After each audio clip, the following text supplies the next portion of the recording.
Так получилось, что на новогодних каникулах мы заболели, потому что везде сезон простуд, какой-то непонятный вирус ходит, и я как мама, которая на грудном вскармливании, нет возможности пить какие-то лекарства, все противопоказано. Но я ранее уже пила вот эти средства, чтобы в легкой форме это все проходить. Принимаю Новамин для поддержки иммунитета по 5 капсул 2 раза в день. В составе там витамин А, Е, С. Также Эпамы 900 и семерку. По одной капельке на год жизни по 2 раза в день даю и детям. Также способствует защите дыхательной системы от вирусов и бактерий. А семерка помогает укреплению иммунитета.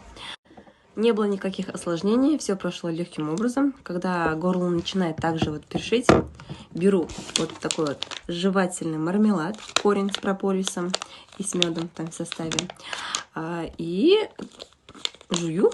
Никаких искусственных ароматизаторов, халяль, только натуральные компоненты, и успокаивается. Все отлично, поэтому даю и детям, всей семье, прям прекрасно.